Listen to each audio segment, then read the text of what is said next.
There are a lot of things that motivate us in life. Fear is probably one of the greater motivators in life. Fear can get you moving. I remember as a young man in the Navy, me and a buddy convinced the captain to hold swim call.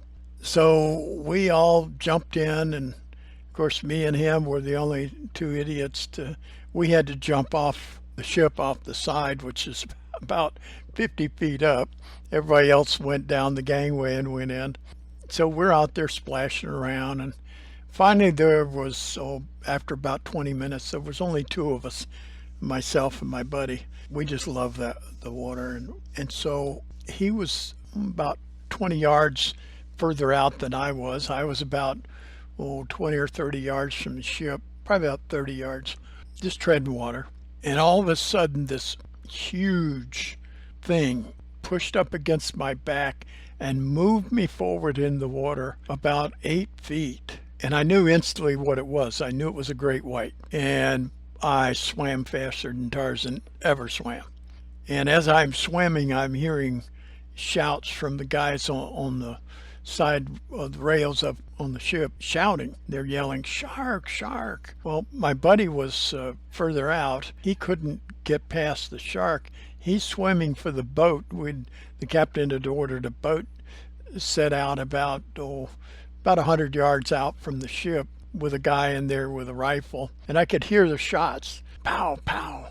And turns out, I didn't see it, but it turns out that my buddy, as soon as he saw the shark and it was headed towards him, he started swimming for the boat, and he barely made it. Anyway, fear, oh my, I had fear like I had never had in my life. And, fear can do a lot of things to you. Fear can hurt you psychologically, mentally, all kinds of ways, emotionally, spiritually. Fear is not a good thing. Not. Think of the poor folks in North Carolina right now, the one that the major media is not really sharing. The hundreds and hundreds of bodies they're finding. Those poor people. Think of the questions they have. Where do I go now? What do I do now with the rest of my life? Some have parents dead, children dead, relatives, friends of a lifetime, all gone. Infrastructure, gone. It's as though Hitler resurrected and sent Goring and a squadron of bombers over to America. Big problem. But, that reminds me, a little pet peeve I have.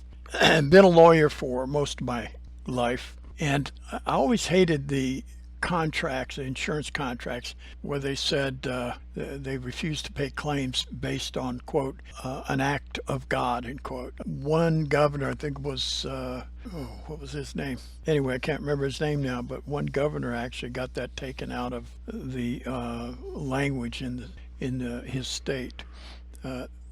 Weather events are weather events. God's put laws in place that cause weather, and those laws operate, automatic, and they're really good. I remember reading a piece once years ago about the necessity and the value that hurricanes actually provide to the planet. So anyway, as these weather events occur more and more, we're going to see more and more issues, more and more problems arise that basically are going to get our fear levels up. Chronic fear, it can suppress the immune system, makes us more susceptible to infections and illnesses. And so I want to talk about fear, and I want to talk about distractions, because I've got some wisdom here.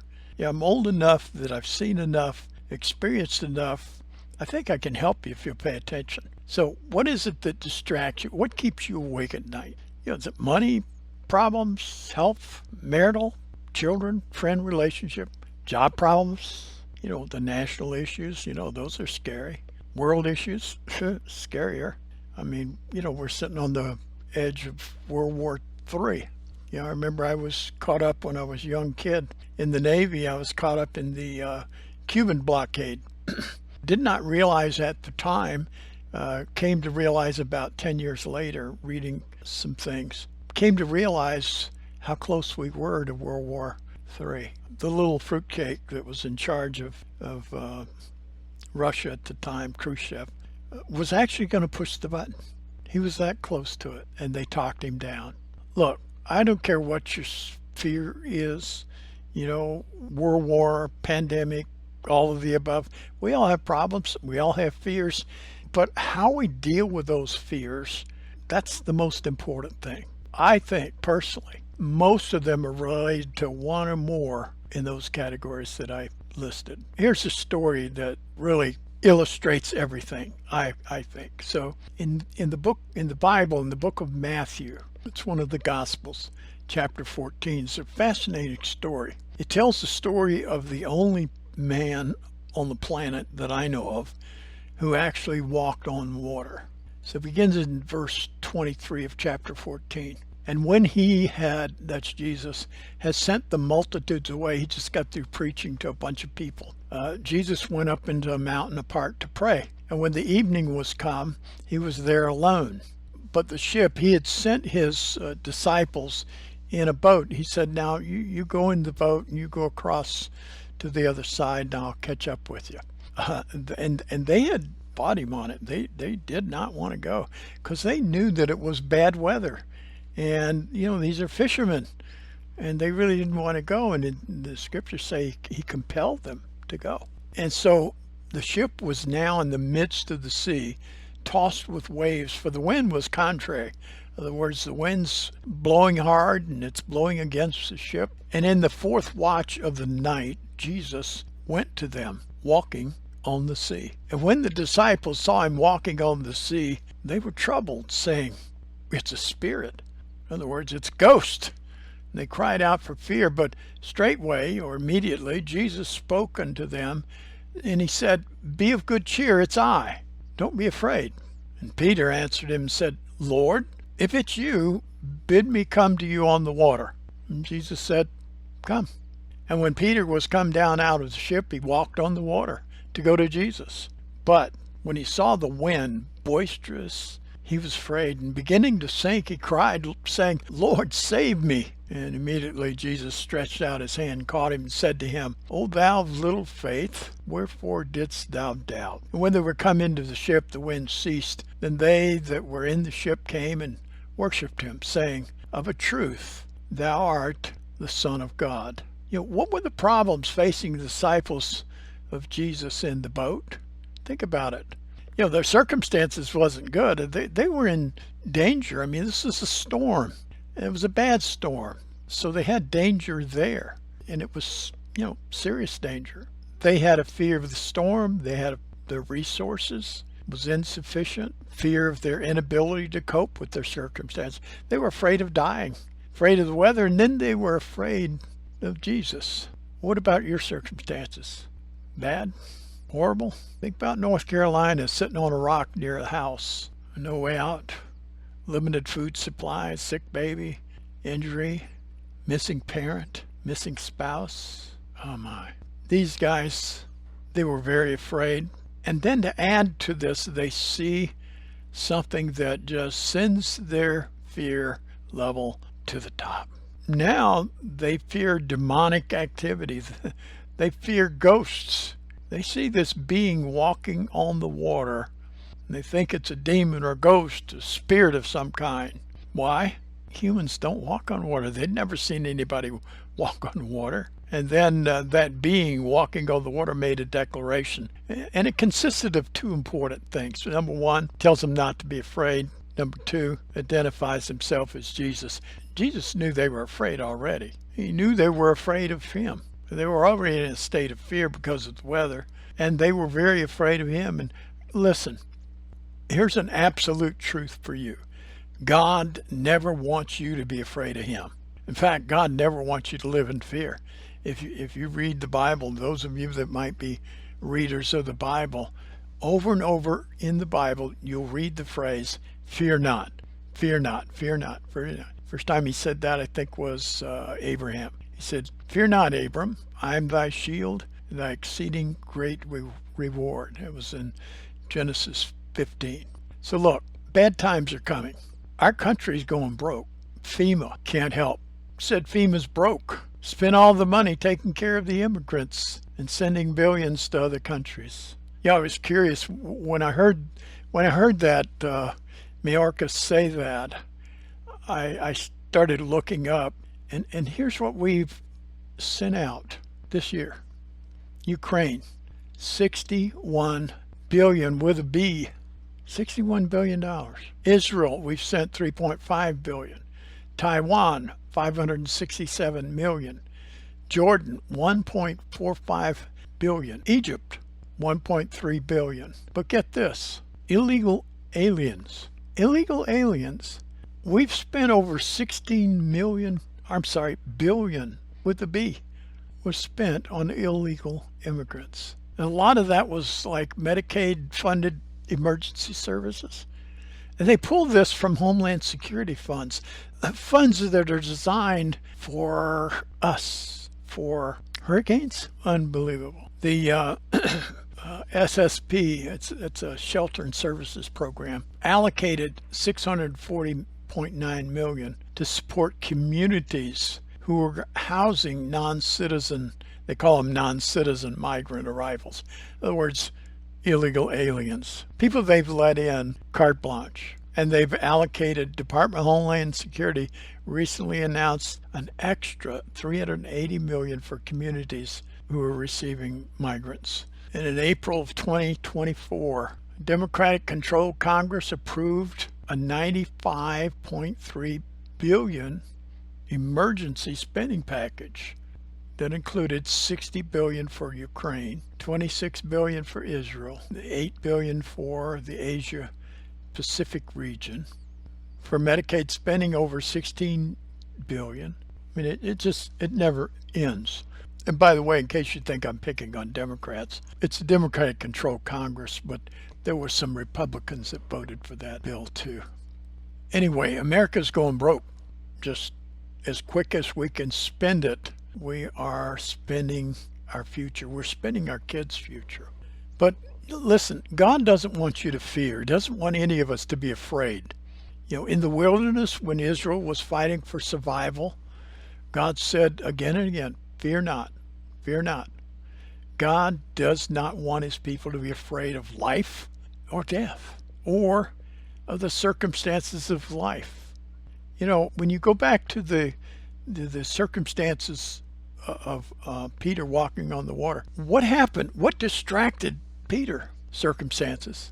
His circumstances got his attention off of God.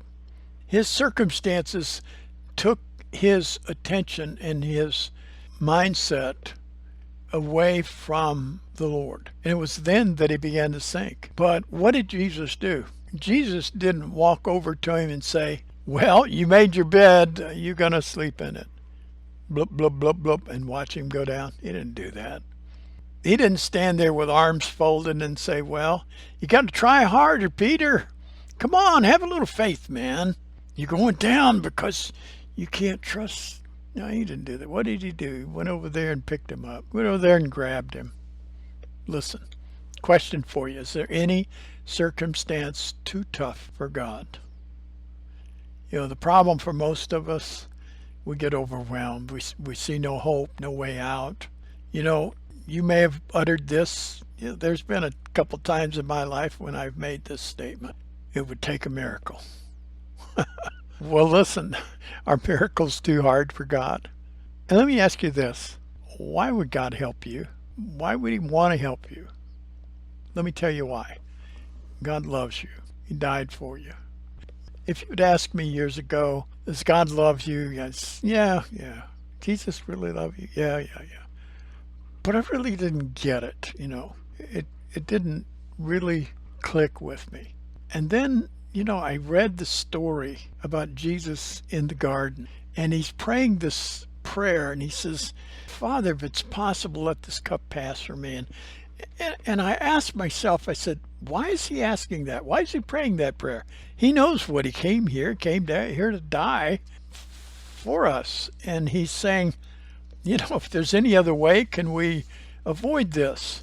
And I was curious, and I began asking God, you know, why'd you pray that? Why did you want to get out of this, out of what you had already decided you had to do? And the Lord opened my mind on this, and I saw something. I saw what he really was dreading. He wasn't dreading the cross. I mean, he wasn't looking forward to getting beaten and hanging on that cross. That was not his great dread, folks. What he was dreading, what Jesus was dreading, such that he sweated, as it were, the Bible says, great drops of blood. He's actually sweating blood. What he dreaded was being found guilty of sin. Your sin, my sin. That's what he was dreading.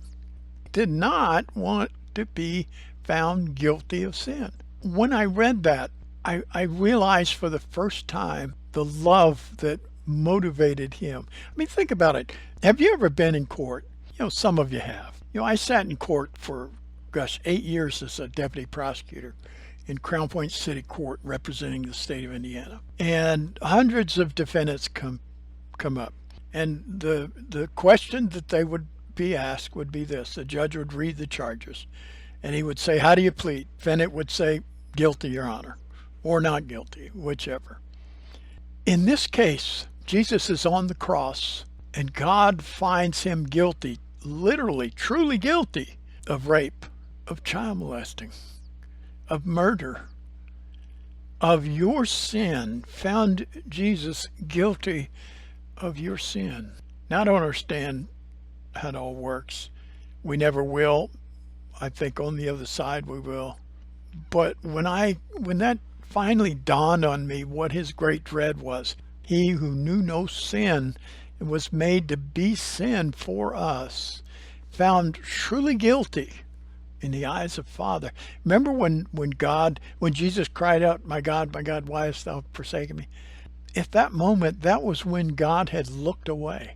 That was when the fellowship was broken. That was the moment when God had declared and found Jesus guilty of your sin. And that told me of the great love that God had for me and for you, for us. Listen, God loves you with a love that's incalculable. We need to realize that. We need to realize that in spite of all of what's going on around us, in spite of our circumstances, get your eyes off of your circumstances, get them on God. Here's some things that'll help you. Psalm 34:15 says, the eyes of the Lord are upon the righteous, and his ears are open unto their cry. Is that true? Or is that a lie? Think about that. You got to decide one way or the other. Now about this. That same chapter, Psalm 34, going to verse 17. The righteous cry, and the Lord heareth and delivereth them out of all their troubles. The Lord is near unto them that are of a broken heart, and saveth such as be of a contrite spirit. Many are the afflictions of the righteous, but the Lord delivereth him out of them all. Psalm 34, verses 17 to 19. Question. Is that true? Is that true? Here's what King David said. I sought the Lord, and he heard me and delivered me from all my fears. The guy that fought Goliath, he had fears. He said in another part of the Psalms a couple times, what time I'm afraid, I'll trust in the Lord. Here he says, I sought the Lord, and he heard me and delivered me from all my fears. The eyes of the Lord are upon the righteous, and his ears are open unto their cry. Psalm 34, verses 4 and 15. Question, is that true? Is that true? Think about it. Final questions. Do you believe God hears you when you pray? There was a time in my life when I really didn't think so. I didn't think God heard me when I prayed. And one night in the desert, he showed me that was not true. In fact, it was so overwhelming that I cried. I was a man who, men don't cry. And there I was in the middle of the desert weeping like a baby. I'll tell you about that story sometime. So, pretty strange story, different kind of story. We'll cover that the next lesson. Does God hear everyone's prayers? And if so, why doesn't he answer every prayer? We'll cover that next time. Thanks for listening.